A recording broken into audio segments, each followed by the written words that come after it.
Welcome back to the deep dive. Today, we're really getting into something central to, well, almost everything we do involving other people: influence. That's right. Our mission here is to explore what really works when guiding behavior. We want to move past just, barking orders or laying down the law. Because let's be honest, strict commands often just don't land right, do they? They really don't in the long term. And that sets up the core question we're tackling, drawing from the research we've looked at for you. Okay. What's actually more powerful? Is it the direct command that gets maybe immediate compliance, but perhaps it's grudging? Right. They do it because they have to. Exactly. Yeah. Or is it the simple suggestion, the one that encourages someone to act voluntarily because they want to? Yeah, that's the fundamental tension, isn't it? If someone only acts out of fear or because they got a direct instruction they couldn't argue with, do they actually buy in? Probably not. If that motivation is purely external, just coercion, it feels Well, unstable. brittle. So our goal today is to unpack this whole art, this dynamic of influencing people without actually commanding them. And where we're heading, the main takeaway really is this. True, sustainable power isn't about the authority you hold on paper. It's really about the respect you show. And crucially, it's about mastering the psychological subtlety of suggestion, making them feel like it's their idea too. Okay, so let's ground this. We need a real-world example, right? Because theory is one thing, but how does this actually look day to day? What's the difference between forcing someone and actually earning their respect? Well, we've got some great material here looking at the writings of Ida Tarbell. She studied the management style of a very influential leader, Owen D. Young. Okay. And what jumps out from her work is how Young seemed almost allergic to giving a direct order. Real. He just wouldn't do it. He actively avoided it. It's fascinating. He wouldn't walk in and say, do this or fix that report now. That kind of language was apparently off limits for him. So what did he do instead? He'd reframe it, always. He turned instructions into invitations. He'd ask these questions designed to make the other person think. Like what? Things like, do you think this approach makes the most sense? Or even simpler, something like, how does this feel to you? Or, is this okay, do you think? Okay, wow. So let's analyze that. What's the immediate effect of just that small change in wording? Psychologically, it's huge. By asking a question, Young wasn't just telling them. He was, in effect, giving them permission, no, the right to participate. To use their own brain, basically. Exactly. To bring their judgment into it, to collaborate on finding the solution. It instantly changes their role from just being a subordinate taking orders. To being an active participant, a respected problem solver. Precisely. And the research backs this up completely. When people feel heard, when they feel like they have some ownership over how things get done. They naturally want to do a better job. They internalize the goal. Yes. The power dynamic shifts entirely. It's not about commanding an action anymore. It's about respecting the person's ability to think and contribute. The moment you give them even a little bit of agency in the decision. Even if you started the conversation. Right. It stops being your order that they have to follow, and it starts becoming their commitment. And that's a world of difference in terms of motivation. Okay, I need to jump in here, though, because this sounds great, but practicality. What about deadlines? What about situations where things are genuinely urgent or complex? Good point. If we only suggest things, are we risking inefficiency? And what about mistakes? If someone messes up, can we really afford to gently guide them? Sometimes you just need to say, stop, that's wrong, fix it.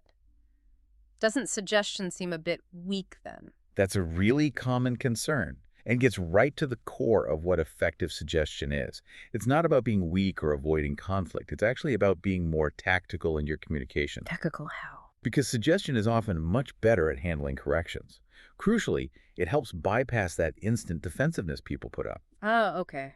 The walls go up when you point a finger. Exactly. Suggestion helps the person see the error for themselves, internally. It fosters self-awareness instead of just triggering that fight-back response. We have a great little story here that illustrates this perfectly. The parking example. It contrasts two ways of handling a simple everyday mistake. Right. Picture this. Someone's parked their car badly. Maybe it's blocking a walkway or an emergency exit. Happens all the time. So, approach number one, the command, the negative outcome. A manager, maybe a teacher, sees the car, finds the person and just yells at them, maybe even in front of others. Move your car, it's blocking everything. What's the result? Well, the car gets moved, Instant compliance, sure. Yeah. But how does that person feel? Terrible. Embarrassed, angry, resentful towards the person who yelled. Exactly. Shame, resistance, the relationship takes a hit. Okay, now the suggested alternative. Same situation, badly parked car. Instead of scolding, you approach it differently, maybe more gently, framing it as a group issue. You might ask something like, "Excuse me, does anyone know whose car this is in the walkway?" "Oh, it's yours." "Hey, do you think if it were moved just over there, it might make it easier for everyone to get through safely?" Ah, much less confrontational. You still achieve the goal the car gets moved, but look at the difference. No humiliation, no stress response triggered, hopefully. You let them save face. Yes, you allow them to recognize the issue and solve it themselves while still feeling respected. And that simple, gentle approach, as the source material highlights, can save a working relationship that a direct command might have just blown up. Okay, this makes sense anecdotally. Let's shift gears now. This is where we do the real deep dive. What's actually happening inside our brains? What are the psychological principles, the neurochemistry even, that makes suggestion work bigger than command? Fundamentally, it taps into some very deep-seated, often invisible human needs. We all have a need to feel respected. Right. And we all have a need to feel like we have some control, some agency over our own actions. We want to participate in decisions that affect us. And if we look at leadership styles through that lens, through what's happening neurologically, it becomes really clear. It does. When you issue a direct command, you're essentially taking away their initiative. You're grabbing the reins of their self-control, so to speak. And that triggers... Often it triggers the older parts of the brain. The limbic system, the amygdala, our threat detection center. the fight or flight response. Exactly. Even if the command is logical or necessary, if the delivery feels like an attack or overly controlling, the brain's first reaction is often resistance. Stress. It doesn't matter if you're right. But asking a question, making a suggestion that does something different. It shifts the brain activity. Yeah. Instead of the amygdala firing off alarms, you're engaging the prefrontal cortex. The thinking part of the brain. Yes, the part responsible for rational thought, planning, evaluation. You're not telling them what to think, you're inviting them to think, to evaluate the situation alongside you. So instead of fighting you, they're engaging with the problem. Precisely. They're co-creating the solution, even if you guided them there. It's this subtle art of leading without imposing, guiding from behind almost. And you mentioned neurochemistry. This actually changes the chemicals in our brain. Absolutely. And this is key for anyone listening who wants to understand motivation at a deeper level. It really comes down to two main players, dopamine and cortisol. Okay, let's start with the positive one, dopamine. Right. When an action comes from that sense of self-choice, that voluntary participation we talked about, When I decide to do it. yes, the brain rewards itself. It releases dopamine. Which feels good, right? It's the reward chemical. Exactly. It creates a feeling of internal pleasure, satisfaction, accomplishment for the choice you made. And crucially, it reinforces that behavior. You're more likely to do it again, more likely to stay committed. So if I move my car because I realized, oh yeah, this is inconvenient, I get a little dopamine hit, feel good about fixing it, and I'm more likely to park better next time. That's the mechanism. It builds positive reinforcement loops for self-directed action. Okay, now the flip side. What happens chemically when I'm forced to do something? When it's coerced or done under pressure? Then the body tends to generate cortisol, The stress hormone. the primary stress hormone. When you feel forced or controlled, cortisol floods your system. And the effect of that.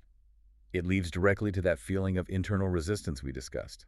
Maybe mental withdrawal, subtle opposition, even if you comply on the surface. So I moved the car because I was yelled at, but inside I'm thinking, well, probably not nice things about the person who yelled. Right. And you're certainly not feeling motivated or engaged.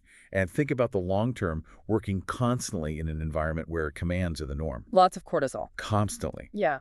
It leads to burnout, low morale, disengagement. People do the bare minimum to avoid trouble, but you lose all that discretionary effort, that genuine commitment. So operationally speaking, a command-based style might win the immediate battle. You get the task done now. It might.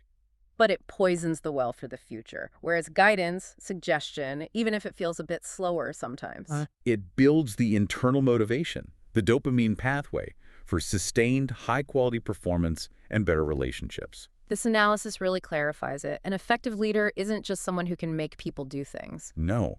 The truly skilled leader engineers situations where people want to do them. They work with our psychology, not against it. Yeah. They bypass that stress response. So let's bring this all together. The final lesson here. We've gone from the loud command to the quiet suggestion. Command feels like it's about control, raw control. Whereas suggestion is more about guidance, intelligent influence, dindut, as you might say, leading. The big takeaway seems to be that the truly wise leader doesn't actually need to impose their will forcefully. They don't. They understand that real influence doesn't come from shouting louder. It comes from asking the right question. The insightful, thought-provoking question at just the right moment. Yes. The wise leader, as the research suggests, plants a seed, an idea, and then they allow others the space to let it grow, to cultivate their own understanding. Facilitating that germination of awareness, as the notes put it. That's a great phrase. They don't just hand over the answer. No, they guide the discovery process, which leads us back to that core maxim, really. If you want to influence people effectively, for the long haul, Start with a question, a genuine one. Not an order dressed up as a question, but a real invitation to think. because a question opens that door of perception. While a command just slams it shut, it demands submission, not collaboration. Wow, this has been incredibly illuminating. We started out questioning if just ordering people around is truly powerful. And we've ended up seeing that real, lasting influence isn't about raw authority at all. It's about, well, a psychological sophistication, isn't it? The finesse, the respect, santinte, katam that we bring to how we interact. Absolutely. And we'd really encourage you, the listener, to try this out today. Put it into practice. Yes. Pick one interaction. Instead of defaulting to a command, try phrasing it as a suggestion or a question. See what happens. Observe the difference. Observe the reaction. Notice their level of engagement. Just allow them that feeling of being respected, of being a participant, not just a recipient of orders. Okay, and as always, we leave you with a final, provocative thought to mull over. Building on everything we've discussed. If that dopamine release, that key to internal motivation, comes from self-selection, from choosing our actions, Then what about the commands we give ourselves every day? Those, I must do this, I have to finish that. Are those actually motivating you? or are they just generating internal resistance, that subtle cortisol response, even within yourself? So the question for you is, how can you reframe those internal commands? How can you turn them into motivating questions? How can you apply this principle of leading from behind, not just to others, but to your own habits and goals to boost your own self-direction? Something to think about.